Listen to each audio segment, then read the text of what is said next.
사랑하는 은혜의 진리 장로교회 교우 여러분, 어젯밤도 평안하셨습니까? 오늘도 하나님께서 여러분을 위하여 여러분의 가정과 직장과 여러분이 만나는 모든 사람들에게 놀라운 은혜와 축복을 베푸시는 하루가 되시기를 주님의 이름으로 축원합니다. 오늘 새벽에 만나보면은 창세기 42장입니다. 그 중에 1절로 17절을 제가 읽어드리겠습니다.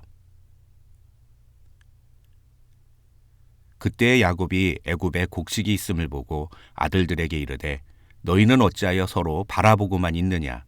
야곱이 또 이르되 내가 들은즉 저 애굽에 곡식이 있다 하니 너희는 그리로 가서 거기서 우리를 위하여 사오라.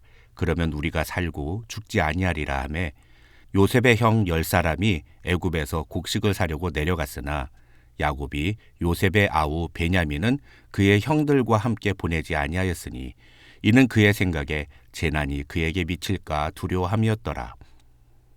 이스라엘의 아들들이 양식 사러 간 자 중에 있으니 가나안 땅에 기근이 있음이라.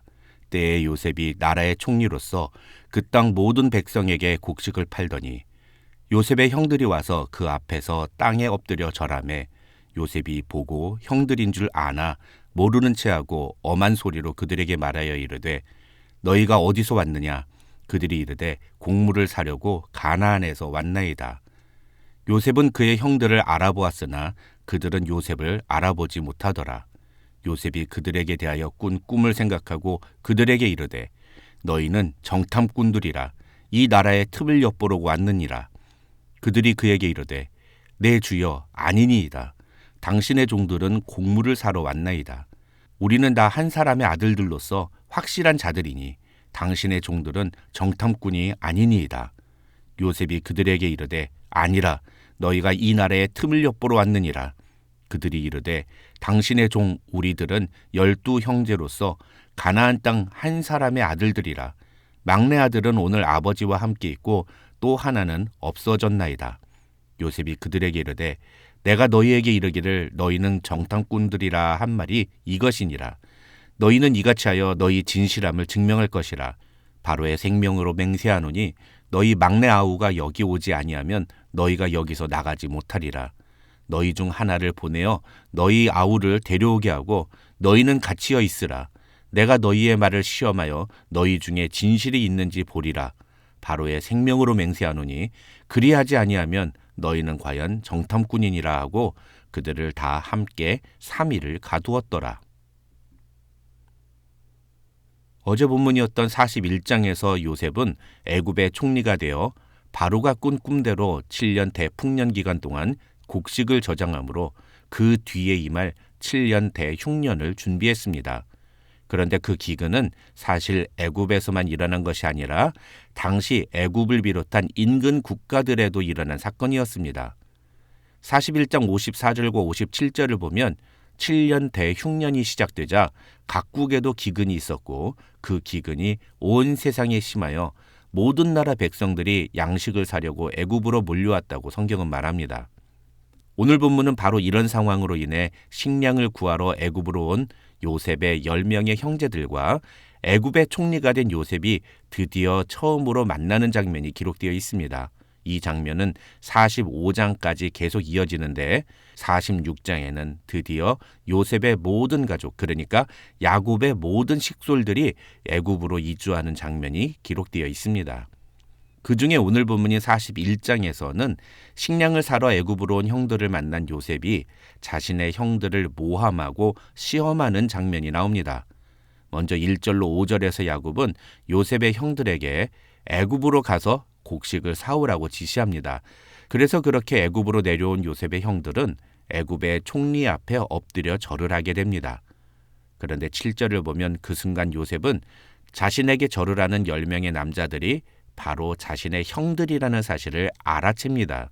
심지어 9절을 보면 요셉은 바로 그 순간 20여 년 전에 자신이 아버지와 형들에게 이야기했던 그 꿈과 똑같은 상황이 펼쳐지고 있다는 것까지 알았습니다. 요셉의 형들은 지금 자기가 절을 하는 사람이 자신들이 미디안 상인에게 팔았던 그 요셉이라고는 절대로 생각하지 못했을 것입니다. 그게 당연한 겁니다. 그래서 지금 자신들이 하는 행동이 창세기 37장 20절에서 이야기했던 대로 요셉이 꾼 꿈이 어떻게 되는지를 증명하는 순간이라는 것을 알아채지 못했습니다. 그런데 요셉은 그 모든 것을 알았습니다. 물론 요셉은 이 상황의 주인공이기 때문에 그것을 당연히 알았을 것이라고 생각할 수도 있습니다. 그러나 여기서 우리는 요셉이 그들에게 대하여 꾼 꿈을 생각하고 그들, 즉 그 형들에게 너희는 정탐꾼이라고 말하고 있다는 성경의 기록에 주목할 필요가 있습니다. 학자들은 여기서 생각하고라는 의미의 히브리어 단어가 갑자기 어떤 생각이 떠올랐다는 뜻이 아니라 항상 마음에 새겨두었던 것을 기억했다. 다시 말하면 요셉은 자신이 꾸었던 그 꿈을 잊지 않고 계속 마음에 품고 있었고, 그래서 자기의 형들이 자기 앞에 나와 자기에게 절을 하는 순간 그 꿈이 실제로 실현되고 있다는 것을 알게 되었다는 의미다. 이렇게 설명합니다. 그런데 만약 여러분이 이 순간의 요셉이었다면 여러분은 어떻게 행동했을 것 같습니까? 다른 말로 하면 오늘 본문에서 요셉이 보여준 행동이 상식적으로 이해가 가시냐는 겁니다. 제가 만약 요셉이었다면 저는 그 형들한테 혹시 형님들 아니냐고 그러면서 내가 꾼 꿈대로 지금 형님들이 나한테 절을 하고 있지 않냐고, 내가 꾼 꿈대로 모든 일이 다 일어나지 않았냐고 말했을 겁니다.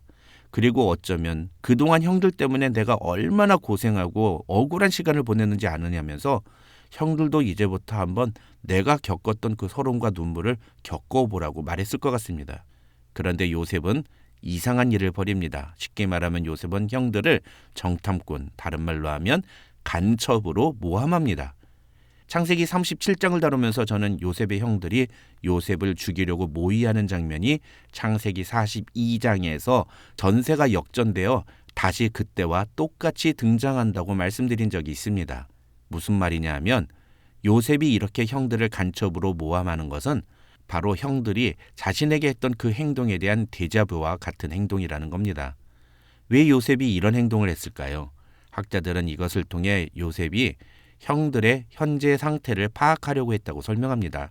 다시 말해서 자신을 미디안 상인들에게 팔아버린 형들이 지금도 그때와 다를 바 없는지를 확인하고 싶었다는 것입니다. 그러자 형들은 자신들이 어떤 사람들인지에 대해 이야기하면서 자신들과 함께하지 않은 두 형제, 그러니까 요셉과 베냐민에 대해서까지 이야기합니다. 요셉은 오히려 그 이야기를 근거로 너희 중에 한 사람을 보내서 집에 가서 베냐민을 데리고 오지 않으면 너희 모두 다 여기서 죽을 것이다. 그러나 너희 말대로 동생을 데려오면 너희에게 곡식도 주고 너희도 다 살려주겠다라고 말합니다.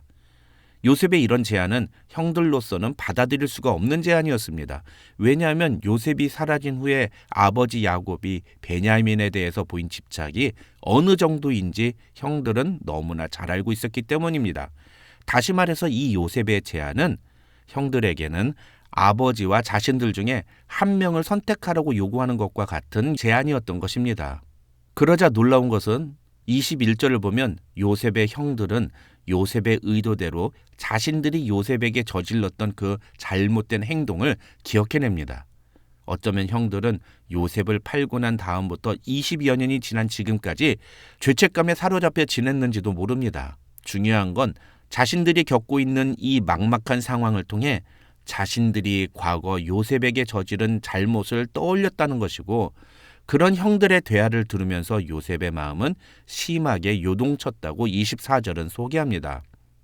요셉은 처음 계획과 다르게 형제들 중에 한 명만 집으로 보내는 것이 아니라 한 명만 애굽에 놔두고 나머지 형제들을 집으로 보냅니다. 보내면서 24절과 25절에서 형들이 가지고 온 자루 속에 형들이 가져온 돈을 다시 집어넣어서 보내줍니다. 27절과 28절을 보면 그렇게 고향으로 가던 중에 한 여관에서 나귀에게 먹이를 주려고 자루를 풀어본 어떤 형이 자루 속에 돈이 그대로 들어있는 것을 확인하고는 다른 형제들에게 이 사실을 이야기하면서 혼이 나서 떨며 서로 돌아보며 하나님이 어찌하여 이런 일을 우리에게 행하셨는가라고 말했다고 성경은 말합니다. 쉽게 말하면 우린 이제 죽었다. 도대체 하나님이 왜 우리한테 이런 일이 일어나게 하시는 거지? 라고 말했다는 겁니다.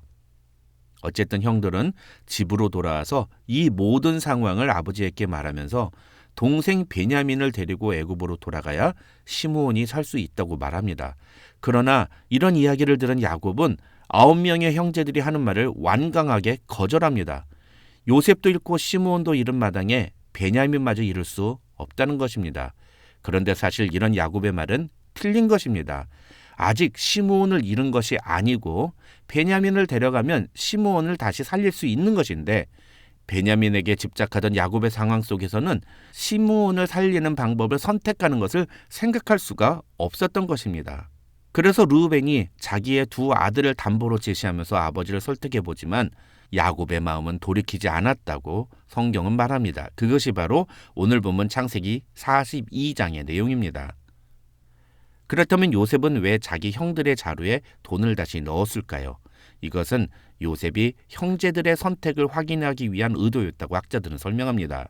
쉽게 말하면 지금 형들의 입장에서는 곡식도 얻었고 돈까지 다시 얻었습니다. 물론 시므온이 볼모로 잡혀있긴 하지만 나머지 9명은 무사히 집으로 돌아왔습니다. 그러니까 예전에 요셉을 미디안 상인들에게 팔았던 형들의 상태라면 시므온도 얼마든지 포기할 수 있는 겁니다.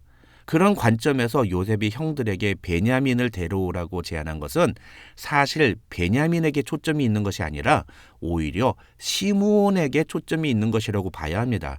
형들이 베냐민과 함께 다시 애굽으로 오는 것은 시므온에 대한 태도와도 연결이 되어 있기 때문입니다. 오늘 본문을 통해 우리는 우리가 겪게 되는 이해할 수 없고 받아들일 수도 없는 상황 앞에서 우리는 과연 어떤 태도를 취하고 있는지를 돌아볼 필요가 있습니다.